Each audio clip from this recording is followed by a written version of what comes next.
नमस्कार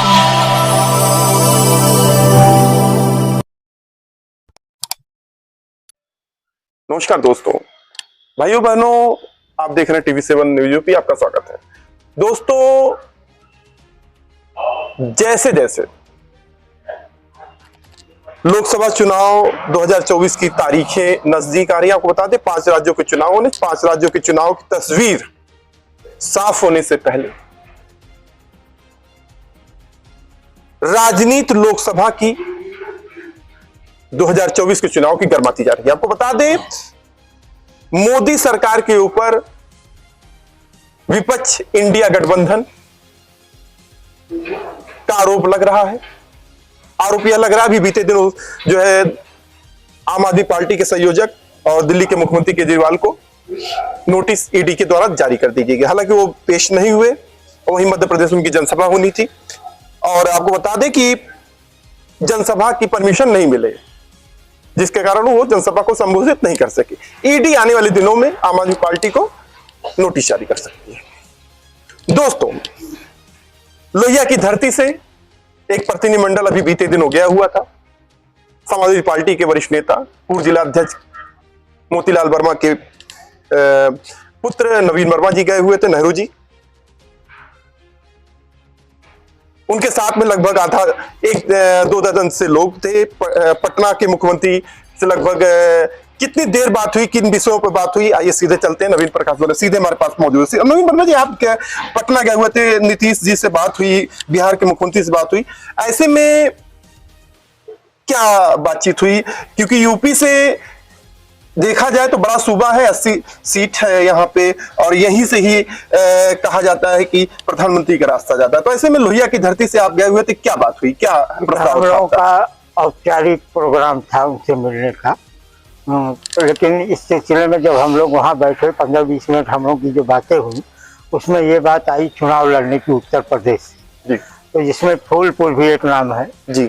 तो हम लोग गए थे, तो हम लोगों ने कहा चूंकि आप लोहिया के समर्थक हैं जी, तो लोहिया की धरती पर अम्बेडकर नगर से आकर के पश्चिम विधान लोकसभा सीट से जी आप आइए, यहाँ पे आपका स्वागत है जी। और आपको चुनाव में आना भी नहीं पड़ेगा जी। हम लोग वो बागडोर संभाल के आपको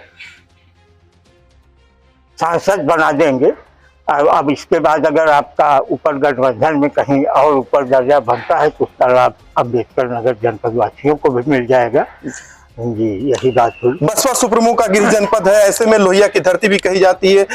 माननीय मुलायम सिंह यादव जी का जो है यहाँ पे बड़ा जुड़ाव रहा, अखिलेश जी का भी जुड़ाव। तो ऐसे में आप गए हुए थे, तो सपा किससे है, तो ऐसे में इंडिया गठबंधन, तो अगर वो चुनाव लड़ते हैं तो क्या तस्वीर होगी अम्बेडकर नगर की? देखिए, गठबंधन से अगर क्योंकि यूपी से रास्ता जाता है, नीतीश जी का नाम इस समय पटना के हैं, प्रधानमंत्री के लिए बड़े तेजी से उभर रहे हैं, नाम आ रहा है। तो ऐसे में अगर वो अम्बेडकर नगर लोहिया की धरती से लड़े तो क्या स्थिति होगी? स्थिति बहुत अच्छी रहेगी, क्योंकि ये केंद्र बिंदु में है हमारा अम्बेडकर नगर जी। अगर नीतीश जी यहाँ से लड़ेंगे तो पूरे प्रदेश भर में इसका संदेश जाएगा और उनके वर्ग के लोग एक साथ संगठित होकर के एक तरफा जो है गठबंधन को, इंडिया गठबंधन को मतदान करेंगे, जिससे जो है समाजवादी पार्टी और गठबंधन बहुत मजबूत हो जाएगी, जिससे हम मोदी की सरकार को तत्काल प्रभाव से उखाड़ फेंकेंगे।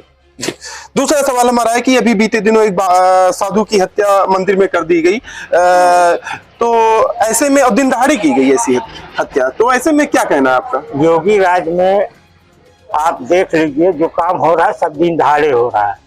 बलात्कार दिन दहाड़े, हत्या दिन दहाड़े, उसमें साधु हो या संत हो या आदिवासी हो या हरिजनों के ऊपर तो दिन दहाड़े मुता जा रहा है। आप क्या करेंगे? पेशाब कर दे रहे हैं उनको पकड़ के। तो हम हमारे समाज को और दलित समाज को ये जगने की, छोड़ो, और दलितों को जगने की जरूरत है कि योगी सरकार के खिलाफ इनके बुलडोजर को, इनके जो है वो क्या कहा जाता है, ये गोरखपुर के उनके आश्रम पे ही चलवाया जाए, क्योंकि हमको लगता है कि पूरा का पूरा आश्रम ये अवैध रूप से बना हुआ है।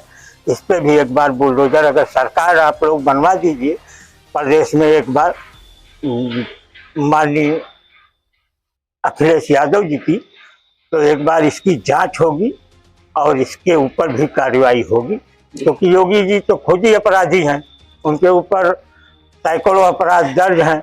तो अपराधी के जितने इर्द गिर्द लोग रहते हैं सब अपराधी ही होते हैं। तो अपराध तो इनके जमाने में घट तो सकता नहीं, बढ़ेगा ही बढ़ेगा। अभी बीते दिनों आपकी बात कर रहे हैं, अभी तीसरा सवाल ये है कि अभी बीते दिनों योगी सरकार ने जौहर यूनिवर्सिटी को जो 30 साल के लिए अखिलेश सरकार ने तत्कालीन जो है 2013 करीब में जो है विद्यालय को लीज पर जमीन दी थी, तो उसको वापस ले लिया गया, और ये कहते हुए कि उसमें माध्यमिक शिक्षा कार्यालय थे। तो ऐसे में ये जो कार्रवाई हुई थी, इस कार्रवाई को लेकर क्या कहना चाहेंगे? देखिए, मुसलमानों के लिए ये सोचने का विषय है। जो भी अब प्रदेश में मुसलमान आगे बढ़ने की कोशिश करेगा या अपने वर्ग के बारे में सोचने की कोशिश करेगा, उसको योगी जी इसी तरह की विद्या पढ़ाएंगे। या तो उसको बर्बाद करके जेल में डाल देंगे या उसको नष्ट नाबूद कर देंगे। समय आने पर उसकी हत्या भी हो सकती है, कई लोगों को हुई है, आगे भी दिनों में होगी। इसलिए ये समस्या को बहुत गंभीरता से उनके वर्ग के लोगों को और दलित शोषित समाज जिनका भरपूर इस समय शोषण हो रहा है, उनको इस चीज़ को ध्यान रख के आने वाले लोकसभा के चुनाव में संविधान बचाने के लिए एक तरफा मोदी जी के खिलाफ वोट डालना पड़ेगा। तभी आपकी जो है संविधान ये सुरक्षित नहीं रहेगा तो आप किसी भी तरह से सुरक्षित नहीं रह सकते। धन्यवाद। दोस्तों, हमारे साथ बात करें समाजवादी पार्टी के वरिष्ठ नेता नवीन प्रकाश उर्फ नेहरू जी। आपको बता दें कि समाजवादी पार्टी के वरिष्ठ नेता हैं और आज हमारी बातचीत हुई है और उन्होंने जो है कहा कि पटना के मुख्यमंत्री को न्योता दिया गया लोहिया की धरती से चुनाव लड़ने के लिए। खैर जो भी हो, लोहिया की धरती से चुनाव लड़ने का जो एक प्रस्ताव गया अम्बेडकर नगर से, समाजवादी पार्टी के नेता गए, जदयू के नेता गए और उसमें कभी 2 दर्जन से अधिक नेता थे। तो ऐसे में क्या आने वाले दिनों में देखा जाएगा। 2024 का चुनाव तो अभी लंबा है, लेकिन जाने को लेकर हड़कंप मचा हुआ है। अम्बेडकर नगर की धरती से चुनाव लड़ेंगे नीतीश जी, इसे लेकर अब स्थिति कब साफ होगी है देखने वाले विषय। मैं प्रोफेसर शिवराज, तो TV7 न्यूज अम्बेडकर। दोस्तों, यह वीडियो अच्छी लगे तो ज्यादा ज्यादा शेयर करें, कमेंट करना मत भूलें। मैं प्रोफेसर शिवराज, तो नमस्कार।